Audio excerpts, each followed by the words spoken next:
gentlemen, please continue. Give me the summation of the people.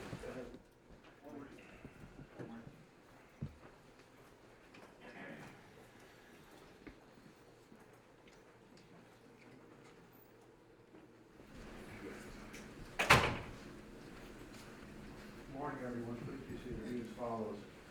I will give you a few brief remarks, pre-summing Mr. Party or the people. We'll take a brief break, and then I'll give you the final charge, and then you'll return and analyze the evidence. And if you find that the inferences and conclusion lawyers say, and however they say it, is simply argument considered for your submitted for your Trial lawyer, I'm often asked by jurors, how do you get out of jury duty? And I always tell them the same thing. Don't get out of jury duty. Agree to serve. It is an obligation that you should take very seriously, because every once in a while you have a case like this one, where a man, I suggest, who is presumed to be innocent, and who from the evidence I think you should conclude is innocent, needs people like you to help his lawyer save him. So I thank you for coming in every day, paying attention, and I need your help. members of the jury. You will now hear the summations of the lawyers. What happened in this case is a horrible overreach by the police and the prosecutors.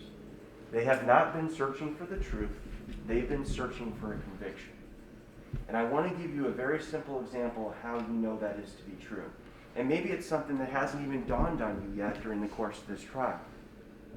And that is this. They bring their expert in here, okay? And remember in opening statements when I told you and I asked you, if you could just line up 3 buckets in your head. I know it was an odd request. 3 buckets in your mind and put evidence and things that you hear in their proper place. And I told you that this case was all about that middle bucket. How Angela died. That's it. That's what this case is about. How Angela died. And their expert, their own witness, can only come in here and sit in that chair and say, I don't know. I don't know. If you're searching for the truth, how is I don't know acceptable? Why, as the government with all your resources at your disposal, wouldn't you get a second opinion? Wouldn't you consult with somebody else? You can send fibers all the way to the FBI lab in Virginia. You can send DNA samples to New York State Police lab.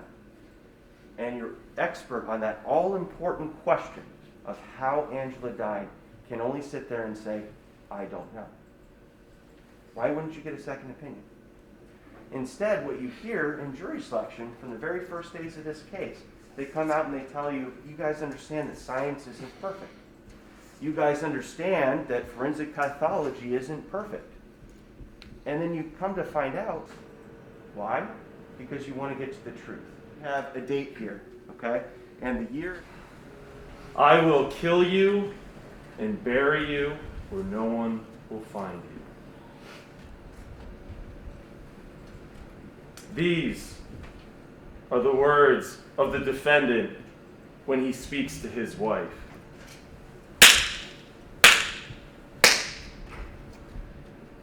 This is the reality of Angela Morgan's life that she lived. This is how she lived. As you heard the testimony of April Pirro, that back in December into January of 06 into 07, this is what happened to her. This is the fear that Angela Morgan had to live with. The fear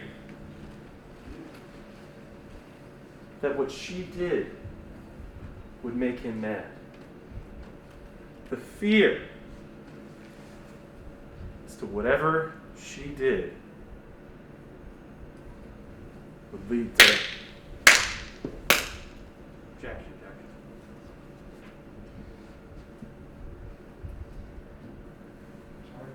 For arguing propensity, Judge.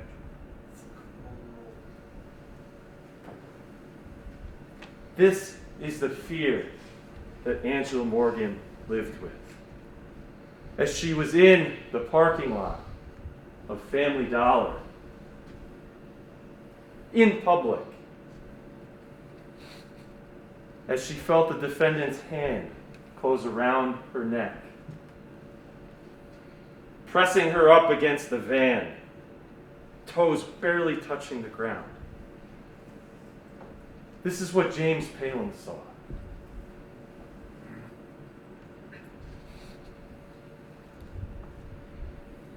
I will fucking kill you, bitch. These are the words of this defendant. These are the words of this defendant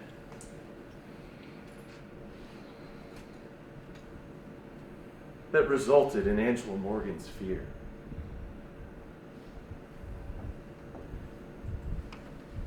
December of 05 to January of 06.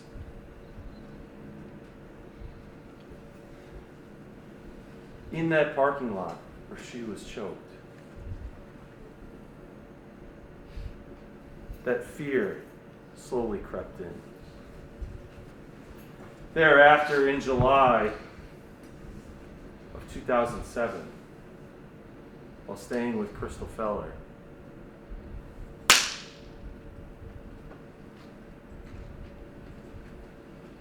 that's what Crystal Feller saw. Upon Crystal Feller seeing the defendant hit his wife, Angela Morgan, she kicked him out. Thereafter, the defendant was let back into that apartment. And when Crystal Feller was asleep, she was awoken to more of what occurred that night. Stop, please stop. It won't happen again. These are the words of Angela Morgan, as heard by Crystal Feller. This was the fear of Angela Morgan. The fear that she stepped out of line. The fear that she didn't obey her husband. The fear that she, the subservient woman, was not complying with her husband's wishes.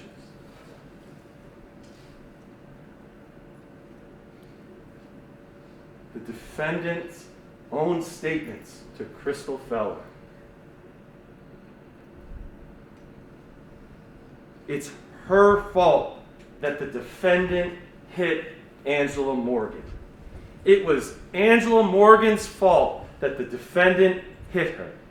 She made him so mad, he just had to hit her. While holding her down with one hand, punching her in the face repeatedly with the other.